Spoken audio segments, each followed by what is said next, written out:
It's 3:03 a.m. You're awake, but your body won't move. Your eyes are open. You're staring at the ceiling. Your chest is heavy. You try to scream, but nothing comes out. And then you see him, standing, silent, in the corner of the room, tall, still, a wide-brimmed hat, and no face. You are not alone. And here's the terrifying truth. Millions have seen him too. The question is, why? They call him the Hat Man, a global nightmare shared across cultures, languages, and time.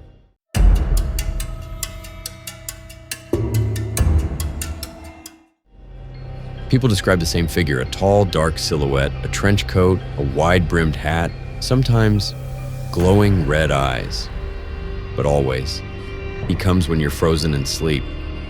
This isn't folklore. This isn't internet fiction. This is sleep paralysis, a real documented neurological state. And the Hat Man, he's its most chilling visitor. So today, we explore the terrifying phenomenon that science still can't explain. Who is the Hat Man, and why does he keep coming back? Part 1. What is sleep paralysis? Imagine waking up, fully conscious, fully aware, but you can't move. You try to scream. Nothing. You feel something pressing down on your chest. And then you see something. A shadow. A figure. Watching you. This is sleep paralysis. It happens when your mind wakes up, but your body doesn't. It's more common than you think. 8 to 40% of people experience it at least once. And over 75% of those see things, hear things, feel things, terrifying hallucinations. But here's the strange part.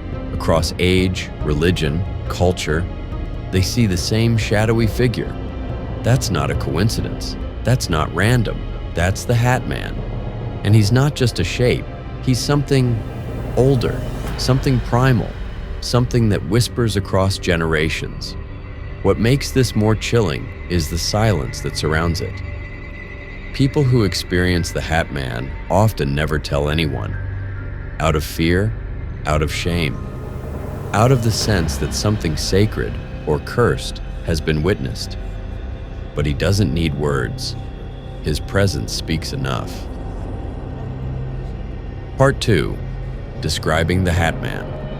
So who, or what, is he? Witnesses say he's tall, 6, maybe 7 feet.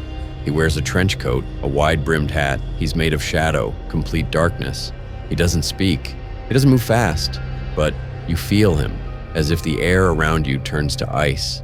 Some say he walks toward them. Others, he just stands there, watching. His presence isn't just visual, it's emotional, heavy, oppressive. He feels aware, like he knows you. And here's the terrifying twist. Many people saw him before they ever knew what sleep paralysis was, before they ever heard his name. So how do so many people from so many places describe the same man? And why?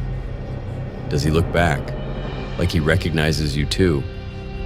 There's no noise, no motion, just presence. Some even describe him entering the room, stepping through walls or emerging from the shadows of furniture. Others say time distorts around him. Seconds feel like hours. The room pulses with static. The air turns thick. He doesn't always appear with a dramatic entrance. Sometimes you notice him standing there already, waiting, watching. And then you realize he's always been there. Part 3. Global consistency across cultures. He's not limited to one country. In the Middle East, they call him the Jinn. In Japan, Kanashibari. In Newfoundland, the Old Hag. In West Africa, Ogu Noru. In American urban legend, the Hat Man. But the traits are the same. Appears at night, paralyzes victims, stands over them in silence, radiates an oppressive evil. This global consistency, before the internet era, baffles researchers. Because hallucinations are usually personal, symbolic, chaotic. But this is organized, repeating, shared, like a dark archetype baked into the human mind. Or worse, something real, hiding in plain sight across timelines and cultures. Are we dreaming the same thing? Or is the dream dreaming us? What if every culture didn't invent the Hat Man, but remembered him? What if the stories are fragments, and we're just starting to piece them back together? Part 4. What does science say? Neuroscience points to the brain, to the temporal parietal junction. It controls body perception, self-awareness. When sleep paralysis hits, the brain might misfire. It could create a second self, a hallucinated presence. But here's the issue. Hallucinations are messy, random, wild. But the Hat Man, he's focused, structured, always watching. That's not typical hallucination behavior. He behaves like he remembers you, like he waits. So science admits we don't really understand what's happening, not yet. And maybe we're not supposed to. He seems to have agency, intention, memory. He adapts to your fear, learns your silence. He's like a virus in the circuitry of consciousness. And your brain is just the host. Part 5. Psychological theories, shadow of the mind. Carl Jung called it the shadow self, a reflection of your fears, your guilt, your trauma. Could the Hat Man be that? A mirror of the mind? Or maybe he's something else entirely, a consciousness parasite, feeding on fear, a psychic entity. That doesn't belong to any one person, but to all of us. And if that's true, then he's not just real, he's always been. As real as the silence before a scream. As real as the shadow that shouldn't move, but does. As real as the voice that whispers your name when you're alone. Part 6. Witness accounts. I opened my eyes and couldn't move. There was a man in a hat just watching me. No eyes, no mouth, just darkness. He stood over me. I could feel his breath. I tried to scream. I couldn't. Some say he disappears like smoke. Others, that he whispers, not in words, but directly into the mind. He followed me from house to house.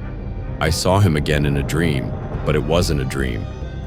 My daughter, 5 years old, described a man with no face and a hat standing in the hallway.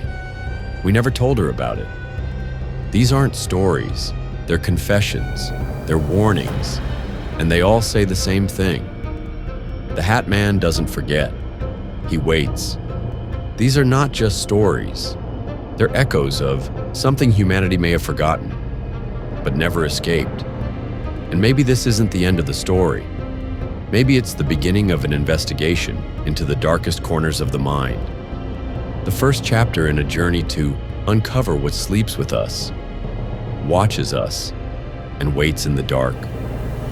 They say fear is in the mind, that the Hat Man is just imagination. But when millions see the same figure, describe the same presence, at the same time of night, maybe it's not hallucination, maybe it's a visitation.